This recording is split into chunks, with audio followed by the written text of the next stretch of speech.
Seigneur, c'est votre humble serviteur, le pasteur Joshua exaucé à Mani. Je voudrais un peu que nous puissions parler un peu des choses de Dieu, la grâce de Dieu, la bonté de Dieu, les temps dans lesquels nous traversons. C'est un temps où les élus doivent avoir les yeux fixés sur le Seigneur Jésus-Christ. Je voulais attirer notre attention sur nous-mêmes, sur ta personne, sur ta foi.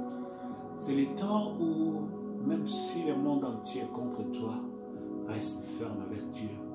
Il ne faut jamais que ta joie vienne par les gens. C'est-à-dire quoi? Parce que les gens t'aiment, parce que tu es entouré de beaucoup de gens, parce que les gens parlent bien de toi, parce que les gens t'applaudissent, parce que les gens te font des éloges. Et c'est alors que tu es joyeux. Non, non, non, non. C'est alors que tu... Non, non, non, non. Il faut que ta joie vienne de toi-même. Que tu aimes le Seigneur ton Dieu de tout ton cœur, de toute ton âme. Et c'est par cela que cela soit ta joie. Et en ce moment-là, tu sois ce qu'on appelle l'homme seul avec Dieu. Même si le monde, non, je ne vais pas provoquer les gens, que les gens soient mes ennemis, non. Ça, c'est une mauvaise attitude. Il y a des gens qui font du mal, qui provoquent les gens, qui créent des atmosphères, qui créent des situations, qui provoquent des choses pour créer une inimitié avec les gens. Et puis, il se dit que non, je suis un drôle d'oiseau, je suis... Non, non, non, non, non. La Bible dit chercher la paix avec tout le monde. Je dois chercher la paix avec tout le monde. Mais s'il s'avère que malgré ma disponibilité, malgré mon approche, malgré mon amour, malgré mon attachement vers les autres, malgré que je fais tout, mais les gens me détestent, je suis prêt à marcher seul avec Dieu, sans détester personne, sans chercher à jeter des cailloux sur personne, sans chercher à humilier personne, sans que dans ma bouche, que je puisse à chaque fois répéter les mal des autres. Vous savez, il y a des gens, dès que tu les rencontres, de prime abord, ils commencent par te dire que j'ai été avec quelqu'un, tu te souviens, j'ai été avec tel, il m'a fait du mal, j'ai été avec l'autre, il m'a fait du mal. Donc c'est comme si lui, il est Dieu, tout le monde lui fait du mal, lui, il n'a jamais fait. Non, on est tous coupables, on a tous les hauts et les bas. Je ne peux pas dire que je suis bon, tellement bon, que j'ai toujours été bon envers tout le monde. Non, j'ai aussi mes faillites. Il y a aussi des temps où je commets des erreurs. Personne ne peut dire que... Vous savez, Jésus est arrivé dans un pays et en mission. Et j'ai aidé une famille.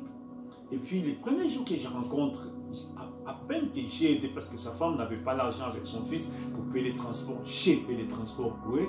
Ils m'ont promis que non, dès que mon mari on va trouver mon mari. D'abord, je ne le connais pas, c'est la première fois que je le voyais. Alors il va te rembourser. J'ai dit, il n'y a pas de problème. Dans mon cœur, je me disais qu'il rembourse ou pas, gloire à Dieu. Parce que je savais que dans des cas, pareil, circonstances, très souvent, on ne rembourse jamais. Et j'ai d'autres fois même, je ne sais même plus s'il m'avait remboursé. Et voilà. Et puis, mais dès que on se voit avec le monsieur, tout ce qu'il me raconte, c'était l'histoire des gens, tel était ici, il m'avait dessus, tel était ici, il m'avait dessus. Donc, attends, tu me fais toute une histoire des gens, des déceptions, pour montrer que lui, il est saint, il est le saint des saints, et tout le monde qui est passé par là est mauvais. Mais il travaillait, il gagnait de l'argent, il avait les savings, c'est-à-dire l'épargne. Est-ce qu'il m'avait donné mon argent le premier mois? Non, j'étais en mission. Je n'avais pas beaucoup d'argent, comme tu vois. J'étais des passages, j'avais besoin de mon argent. Je me souviens, il me faisait des promesses en promesses, des promesses en promesses. Je ne sais même plus, parce que ça fait longtemps. S'il m'avait payé, oui ou non. S'il m'avait remboursé, oui ou non, je ne sais même plus. J'ai d'autres fois même, parce que je ne me retrouve même pas. Vous voyez? Et très souvent, les gens qui vont vous faire une léthargie de mal que les gens ont fait sur lui. Et très souvent, c'est lui aussi qui est le promoteur de tout ça. C'est lui aussi qui est le manipulateur, il est le manigancier, il est l'acteur principal, il est le... Tu vois, c'est pas bon. Nous tous, on n'est pas parfaits, mais c'est la grâce de Dieu qui nous... C'est la grâce de Dieu. Nous vivons par la grâce de Dieu. Si je puis, c'est par Jésus-Christ. C'est pas sa grâce dans ma vie. Je peux faire quelque chose de bien. Ça ne vient pas de moi, c'est Dieu. C'est un don de Dieu, c'est une grâce de Dieu. C'est Dieu qui peut tailler le cœur des hommes pour que l'homme puisse faire du bien. L'homme, lui seul, ne peut pas parce que nous sommes nés de la chute. David dit dans Psaume 51, ma mère m'a conçu dans les péchés. Je suis né dans les péchés. C'est-à-dire, dès par ma conception, je suis par les péchés. Je suis né dans les péchés. Donc, il parle même de la conception qui est les superbes, qui croisent l'hormone de la femme pour la fertilité. Donc, la sémence de la femme. Pardon, la femme n'a pas de sémence, c'est-à-dire la sémence de l'homme qui croise l'ovule de la femme. Il dit, cette conception même, cette étape de la conception était péché. Et il dit, même à ma naissance, je suis né dans les péchés.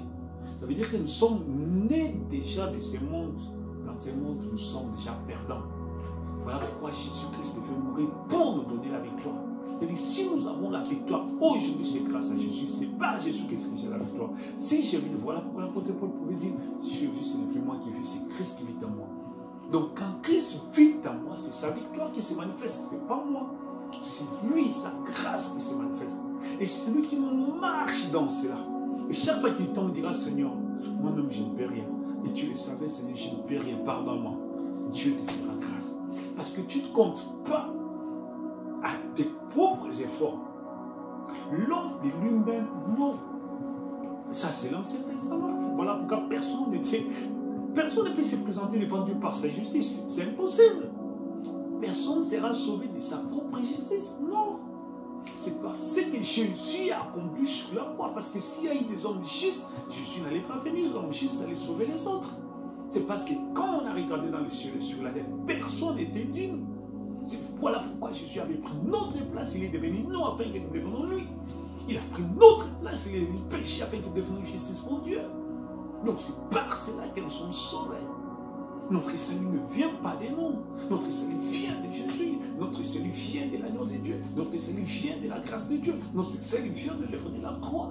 Donc c'est là où nous devons mettre notre foi ferme, notre assurance ferme. Et en Jésus-Christ, j'ai la vie. En Jésus-Christ, je suis plus que vainqueur. Pardon. En Jésus-Christ, c'est grâce à lui. Si je serai enlevé, c'est par Jésus. Mes efforts, zéro grâce, parce que je n'ai rien. Je n'ai rien à présenter, je n'ai rien à mettre sur la table. Non. Tout ce que j'ai, c'est m'abandonner entre les mains du Seigneur. Que Dieu travaille sur moi, que Dieu me taille, que Dieu me transforme, qu'il me prise, qu'il me... Par le feu du Saint-Esprit, qu'il puisse consommer tout ce qui n'est pas de Dieu en moi, tout ce qui est la nature du péché, la nature pécherée, qui soit consumé. Et sachez-le, que ça ne se fera pas d'un seul jour. C'est un travail de longue haleine. C'est un travail qui se verra toute ta vie sur la terre. Oui. Ah oui. Je vis des gens dans une église. L'église s'appelle les combattants, des choses comme ça. Où ils vont entrer en 40 jours de chaîne pour la délivrance totale. Je ne sais pas de quelle délivrance il parlait. Le processus de la délivrance est une suivi de la parole de Dieu. Ok, il y a une délivrance où quelqu'un avait pratiqué la magie, il avait touché au fétiche, il avait touché à des choses. Et oui, là, on prie pour lui, on brise les liens. Mais la vraie délivrance qui est la nature adamique, c'est toute ta vie jusqu'à l'enlèvement. Parce que c'est là, c'est au fur et à mesure que la grâce de Dieu s'est déversée sur toi, c'est au fur et à mesure que la nature adamique diminue en toi. Et chaque fois, ça va faire comme ça. Il y aura des hauts et des bas. Jamais tu vas monter. Non, non, non, non, ça ne se verra jamais. Ah, la Bible dit nous brocher de mille manières. Voilà. Parce qu'il y aura toujours des choses. L'apôtre Paul qui est allé jusqu'au ciel, il rentre et il dit qu'il m'a été mis une charge de Satan.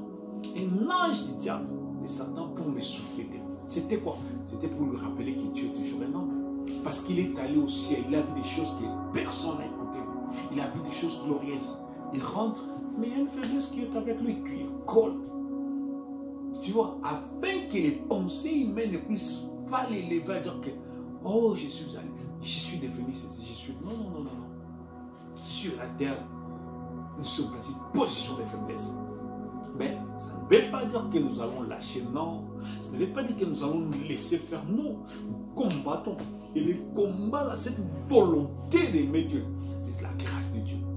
Et à chaque fois, le signe, c'est quoi? À chaque fois que tu vois qu'il y a une volonté dans ton cœur d'aimer Dieu, de servir Dieu, de s'abandonner à Dieu, quoi qu'il en soit, quoi qu'il arrive, tu ne lâches jamais, tu tombes, tu t'élèves, tu avances. Ça prouve que Dieu est avec toi. Il ne faut jamais attendre à marcher une vie à flèche qui monte. Non, tu n'auras pas ça. Non, non, non. Il y aura toujours des choses. Parfois, c'est la colère. Parfois, il y aura toujours des petites choses qui vont te mettre par terre. Il y aura toujours des petites choses qui vont te mettre à genoux. Parce que tu as toujours besoin de Dieu. Tu as toujours besoin de Dieu pour avancer. Alors, il faut qu'il y ait toujours ce sont ces choses-là qui vont t'exciter et t'inciter à chercher Dieu, à s'abandonner à Dieu, à chercher la présence de Dieu, à pleurer à Dieu.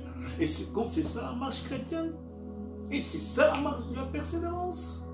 C'est la lutte continue. C'est la grande bataille. C'est là, jamais on n'abandonne, jamais. On tombe, on se relève, on continue, on se bat, on avance. Il y a des coups qui arrivent, qui te jettent par terre, tu avances et tu avances. C'est ça la bagarre. C'est ça la bataille. C'est ça les combats. Dans les combats, tu lances des coups et aussi tu reçois aussi des coups. Et quand tu es bien formé, tu es bien entraîné, tu sauras quoi faire quand tu reçois ce coup. Quand tu tombes, tu te relèves. Tu ne restes pas là à méditer sur ça. Non, parce que tu ne connais rien. Et nous combattons dans la victoire. Jésus a déjà vaincu. La victoire est certaine. Donc marchons dans la victoire. Qu'est-ce que ça signifie? J'ai déclaré ce qui Christ a accompli pour moi.